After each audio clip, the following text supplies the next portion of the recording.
قسمت سوم. از تو دل این تفکر یوتیلیتاریانیسم میاد بیرون. یوتیلیتی یعنی سود، خالص، درآمد. وقتی همه چی شد پول، بود دوباره چی به دست بیاری؟ بگید پول. دنیا میشه دنیای پول. یک جمله هست تمام این پیغمبر همشون استفاده کردن. حضرت نوح سوره هود آیه 29 میگه یا قوم لا اسالکم علیه مالا ان اجری الا علی الله. حضرت نوح گفت سلام علیکم، مثلا من پیغمبرم، پول نمیخوام. بلکه مبنای کل مراوده ها و معامله ها و تعاملات چی بود؟ پول. حالا ببین امیر مومنان چی گفته؟ حب دنیا رأس کل خطیه. بابای همه بدبختی میگه همین حب دنیاست. تفاوت دیدگاه تو اینه. یعنی ببین نگاه کن، این تفکر تهش اینه که علی نباید داشته باشه. بگم تهش اینه که پیغمبر نباید داشته باشه. بزش پیغمبر نباید. این تفکر خطرناکه. گفتم تا این بابا دنبال چیه؟ پولم نمیخواد. به چه نتیجه میرسه؟ یا دروغگوه یا همین که چیه؟ دیوانه. از این دو حالت خارج نیست. اینجاست که ابا عبدالله باز هر کاری میکنه میرسی به حسین. گفت اینا دین لقلقه زبونشونه. بذار پا خون من بیاد وسط، ببینم بذار پا شمشیر وسط بیاد. هر کسی نمیمونه که عباس میخواد بمونه. عباس میخواد. چقدر تضاد جدیه بین تفکر حسین علیه السلام و تفکر اموی. همینایی که اومده تفکر بنیان‌ریزی کرد. حتی وقتی در مورد دین صحبت میکنن، قبل از اینکه گوش کنید دنبال حق کشف و حقیقت باشن، دنبال منفعتن. سوره توبه 24 چی گفت؟ گفت زن، بچه، بابات، پولت، سرمایه‌ت، همین این آیه است دیگه. خونه، زندگی، تجارت. اگر اینا رو از خدا و دین و رسولش بیشتر دوست داری، فتربصوا حتی چی؟ بگید یأتی الله به چی؟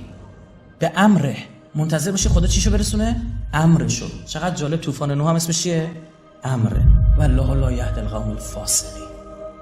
شما فاسقی، یعنی یه جا گیر کنی بین پول خونت و دینت، بدونی این اتفاق بیفته. برای دین خوبه، برای پول تو بده. یه تعدیل تو رجوع کن به فاسقی یا نه. این فاسقا بودن سر حسین ندر بالا نیوردن. و چه چیزی را بر تن خرید حسین علیه السلام. گفت میروم با زن و بچه‌ام، خانه و زندگیم را میگذارم، با برادرم. پدرم شهید شده است. همون سوره توبه 24 همه اون 8 تا رو گذاشت. گفت باید من تیکه تیکه شم، باید برم زیر سوم اسب، باید دختر 3 سالم سیلی بخوره. اینا باید بشه که تا ابد بفهمید آره میشه این کارام کرد. این ماجرا این مشکیه رو انقدر خلاصه نکن توی یه ماه محرم و سفری. این داستان داره، این نماده، این علمه. مشکیه رو انقدر خلاصه نکن توی یه ماه محرم و سفری. این داستان داره، این نماده، این علمه. به خودتونم میگم یه کمی کارهای فرهنگی و امام زمانی که داری میکنی، میگم پسرم، دخترم، برو به فکر زندگی باش، درس تو بخون. این همون رقیق شده، همون تفکر داستان سر اینه. برعکس عاقل‌ترین آدما، سود انگارترین آدما همون کسایی بودن که اون 80 نفری بودن که به نوع چیکار کردن؟ ایمان آوردن. بخون هم دنیا براشون موند، هم آخرت. آقای امام صادق چه دلیلی بود برای اون کافری که دیگه قانع نشد؟ گفت بابا دفع خطر احتمالی شرط عقله. حالا مثلا عرق نخورم چی میشه؟ گفتن گناه داره. حالا علمیش هم اثبات شده اینقدر ضرر برای سلولای خاکستری مغز داره، اینقدر برای دستگاه گوارشت آسیب میرسونه فلان. اونش میگه من نمیخورم به خاطر اینکه به دستگاه نمیدونم گوارشم آسیب میرسونه. نمیخورم چون گفته نخور. گفتم تو محرم چی گفتم؟ گفتم جوون مبادا مشروب بخوری. یزید مشروب میخورد، امام حسین مشروب نمیخورد. همین یه دلیل به نظر من بسه. سیستم آپارتاید و نظام طبقاتی در نتیجه تفکر وجود. یعنی چی؟ وقتی پول شد، هر کی بیشتر پول به دست بیاره چی میشه؟ با ارزش تر. بعد مردم چی میشن؟ نگاه توتالیتر پیدا میکنن، یعنی تمامیت خواهی پیدا میکنن، یا پولو بیشتر برای خودت بردار. چون نفس انسان چیه؟ بالا رونده، زیاده خواهه. بعد چی میشه؟ یه عده سرمایه‌دار کل دنیا رو میگردونن. ببین چی میگه؟ حالا نوح میگه اینا هر چی پولشون داره بیشتر میشه، خسرانشون داره بیشتر میشه. هر چی زاد و ولد اون موقع فرزند داشتن از نشونهای چی بود؟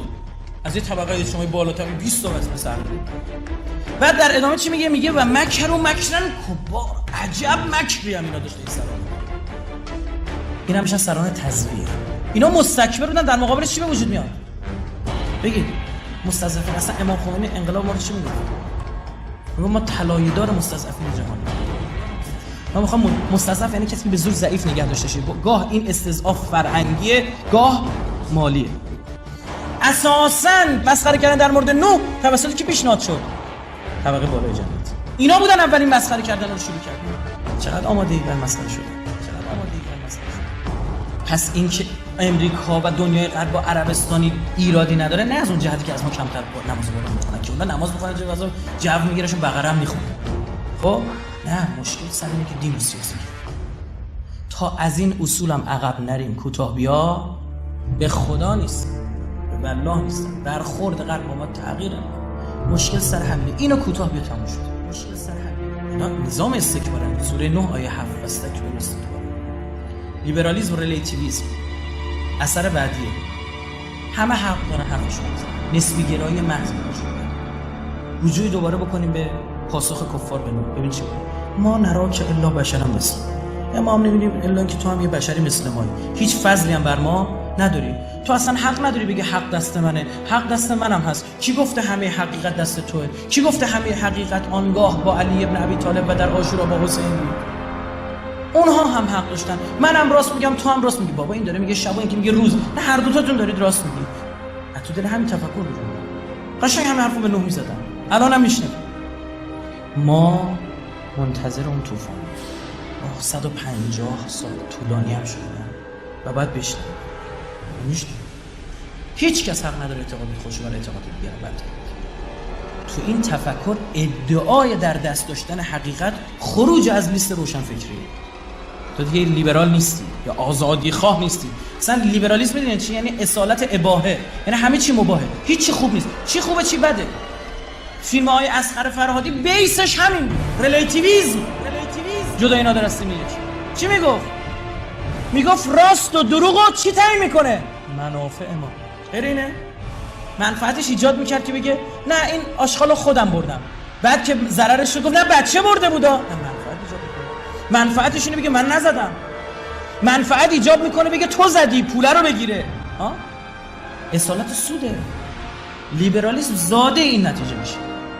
هر کس آزاده کارش انجام بده تا موقعی که مانا آزادی دیگران نشه و هیچ کس حق نداره این فرد رو جلوشو بگیره. هیچ کس، تأکید میکنم هیچ کس، حتی پیغمبرش هم حق نداره جلو ما رو بگیره. حرف بزنه بی تمدن، عقب مانده، تمامیت خواه، خشونتگرا، عاری از تساهل، عاری از تسامح، ضد جامعه مدنی، تحمیل کننده اعتقاد خود به دیگران. همین برچسب تون بخوره. مسخرت میکنیم و میگیم عقب موندی به درک. اینا همه دعواش میره با چی بود؟ وگرنه به خدا قبول داشتن خدایان مختلف. اگه داریم اینا ودن، سواعن، یغوث و یعوق و نصر اسم خدایانشون. اینا خدایان هم قبول داشتن. تا خداشون خودشون تعریف کردن. خیلی جالبه. الان دیدیم ما خدامون خودمون تعریف میکنیم. خدا یکیمون خیر ملتو میگیره، خدا یکیمون همه‌اش رو میبخشه، دلت پاک باشه. خب خدامون ما تعریف کردیم. ما نسبی گرا شدیم نسبت به این مسئله. ولو مسلمان باشیم. دوچار تساهل و تسامح شدیم. کجای کاریم؟ تو آخر الزمان چی زیاد میشه؟ بگید عرفان‌های نزول، فرق زاده، همشون هم یه حرف میزنن. میدونی چیه؟ این حرف نه. گرفتی چی شد؟ یه صراط مستقیم بیشتر نیست. همشون میگن این نه. همه ادیان حق دارن حرف بزنن. این دفاعی که بهایی‌ها میشه سر اینه. تو دنیا انگلیس اینجوری پشت سرشون نیست. قرآن چی میگه؟ میگه کان الناس امة واحده. همه مردم یک امت واحد بودن. ببین و ما اینجاش دقت کن و ما کان الناس الا امة واحده فاختلفوا. خودشون اختلاف کردن. اختلاف از کجا به وجود اومد؟ از همین نفس حاکم شدن. به جای اینکه خدا حاکم بشه نفس حاکم بشه. یه دونه خدا داریم چند تا نفس. تو این تفکر چه چیزی به وجود میاد؟ پیامبر که کنار زده بشه چی به جاش میاد میشینه؟ کارشناس. همه طرح‌ها باید قبلش چی بشه؟ بگید کارشناس تو حوزه خودش کارشناسی میکنه ایرادی نداره. میاد کارشناسی چی میکنه؟ بگید در مورد هدف میکنه. یعنی پیغمبر نمیفهمد، کارشناس میفهمد. کارشناسا شدن همه‌شون شدن پیغمبر. الان امیر مومنان مگه میگه کارشناسی نکنید؟ اوصیکم به تقوی الله و نظم امرکم.